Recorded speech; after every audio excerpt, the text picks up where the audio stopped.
Hello. Today we will solve a question from the TOEFL reading section, focusing on the read and email question type. We will practice understanding everyday notices, identifying rules, instructions, or key conditions, and selecting the most accurate answer based on practical, real-life written information. Welcome back to another exciting lesson. Today, we are going to master the art of reading business emails for the TOEFL iBT. This is a crucial skill because these questions test your ability to quickly identify the main purpose, understand specific details, and make logical inferences based on professional correspondence. I am here to guide you through every line, so let's jump right in and boost your reading score. If you enjoy these lessons and want to ace your exam, make sure to subscribe to my TOEFL right now. Join our learning community to get the best tips and strategies delivered straight to your feed. Daniel.wright@greenfieldoffice.com.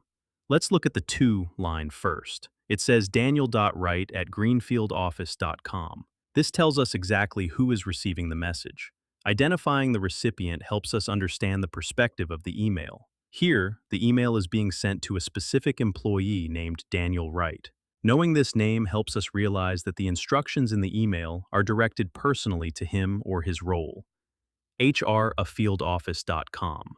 Next, we have the from line. HR@greenfieldoffice.com. This is very important. HR stands for Human Resources.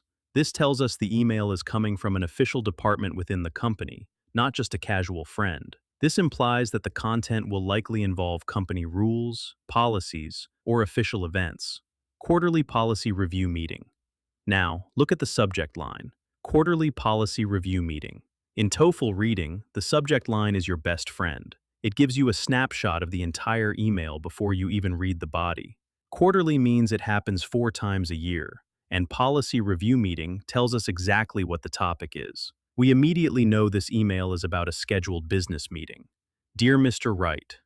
The greeting is, Dear Mr. Wright. This confirms the recipient's last name and sets a formal, professional tone. It establishes that there is a professional relationship between the sender and Mr. Wright. I hope you are having a productive week at Greenfield Office Solutions. This is a polite opening sentence. I want to highlight the phrase, productive week. This sets a positive and professional tone. It also mentions Greenfield Office Solutions, which gives us the full name of the company. While this sentence doesn't contain the main task, it establishes the workplace context. This email is to remind you about the quarterly company policy review meeting scheduled for Thursday, March 12 at 2 p.m. in Conference Room B.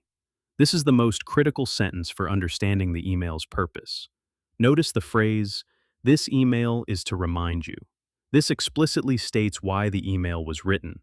It is about the quarterly company policy review meeting. It also gives specific logistical details.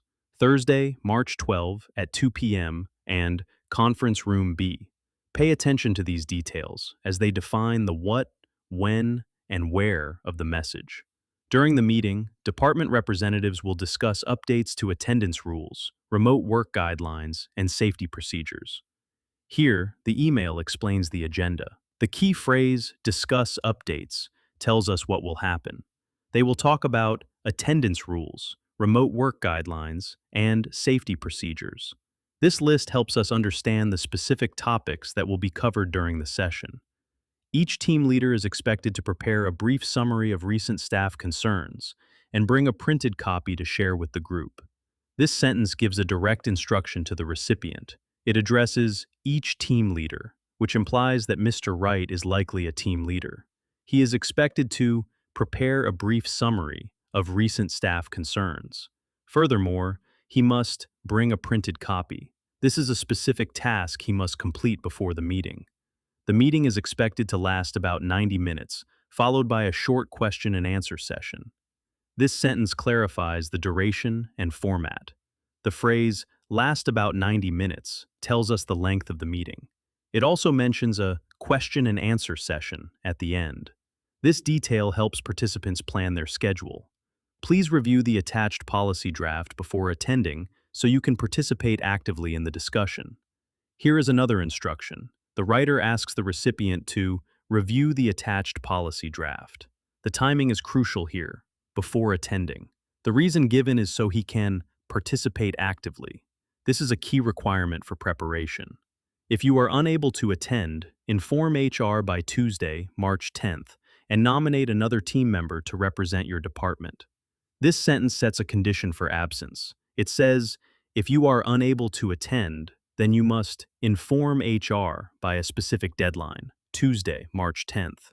Additionally, you must nominate another team member to represent your department. This reinforces the idea that the recipient represents a specific group or department. Light snacks and printed agendas will be available at the entrance table. Finally, a small detail about amenities. Light snacks and printed agendas will be provided. This is minor information, but good to note for context. Best regards. The closing best regards is standard for professional business emails. It maintains the polite and formal tone established in the greeting. Caroline Hayes. The sender is Caroline Hayes.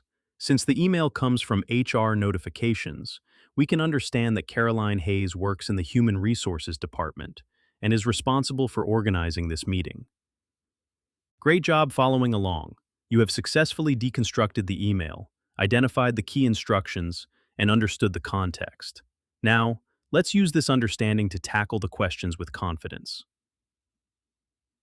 Let's start with the first question. We need to identify the main reason this email was written. What is the main purpose of the email? This question asks for the main purpose of the communication. We need to figure out why the sender wrote this email.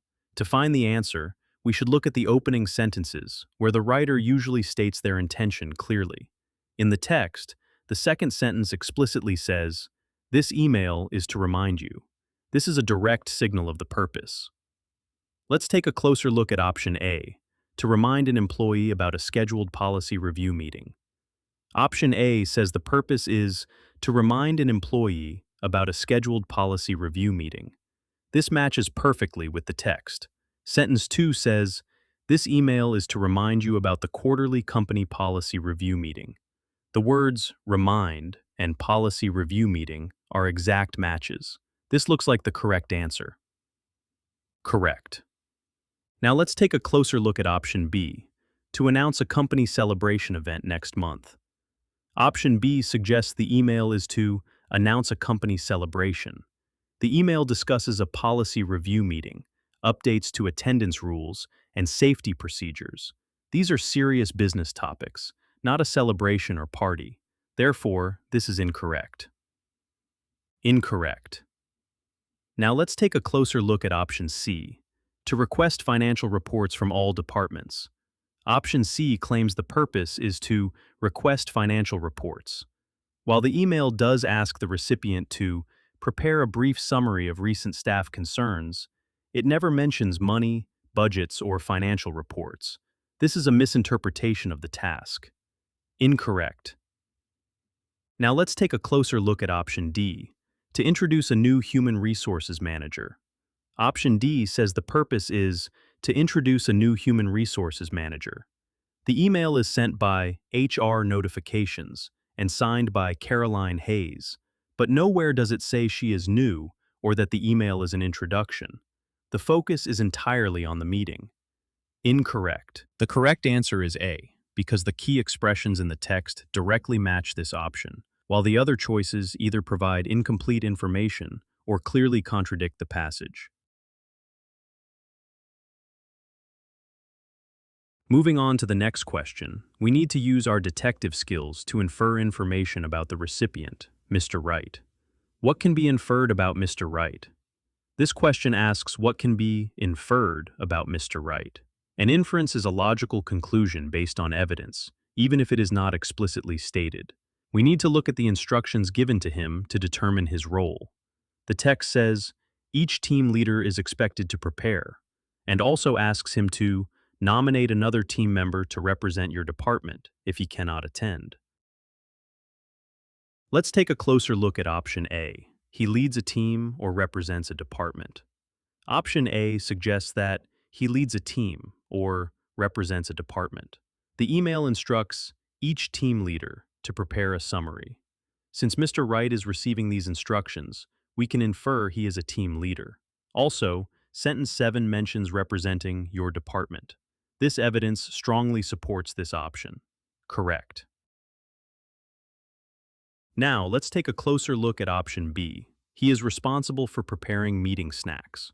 Option B implies he is responsible for preparing meeting snacks.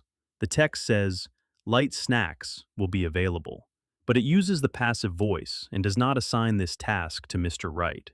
His task is to prepare a summary of concerns, not food. Incorrect. Now, let's take a closer look at option C. He recently joined the company as an intern. Option C suggests he recently joined the company as an intern. This contradicts the text. He is addressed as Mr. Wright and is expected to act as a team leader. Interns typically do not lead teams or represent departments in policy reviews. Incorrect. Now let's take a closer look at option D. He manages building security operations. Option D claims he manages building security operations. While safety procedures will be discussed, there is no specific evidence that Mr. Wright manages security. He is attending to discuss general policy updates like attendance and remote work as well. This inference is too specific and not supported. Incorrect. The correct answer is A, because the key expressions in the text directly match this option, while the other choices either provide incomplete information or clearly contradict the passage. Finally, let's look at the third question. This one checks your ability to find specific details regarding preparation tasks. What are participants asked to do before the meeting? The question asks what participants are asked to do, specifically, before the meeting. We need to scan the text for time markers like before or prior to. In sentence 6, we find the phrase before attending. This is the exact location of our answer. Let's take a closer look at option A. Submit travel expense forms to the finance office. Option A says they must submit travel expense forms. The email never mentions travel, expenses, or the finance office. This is unrelated to the content. Incorrect. Now, let's take a closer look at option B. Review the policy draft attached to the email. Option B says they need to review the policy draft attached. Look at sentence 6. Please review the attached policy draft before attending. This is a perfect match. The text explicitly requests this action prior to the meeting. Correct. Now, let's take a closer look at option C. Prepare a list of new company products. Option C suggests they should prepare a list of new company products. The email asks for a summary of recent staff concerns, not products. This confuses the type of summary required. Incorrect. Now, let's take a closer look at option D. Organize a training session for new employees. Option D is organize a training session. While the meeting discusses rules, the participants are not asked to organize a training session beforehand. They are only asked to review the draft and bring staff concerns. Incorrect. The correct answer is B, because the key expressions in the text directly match this option, while the other choices either provide incomplete information or clearly contradict the passage.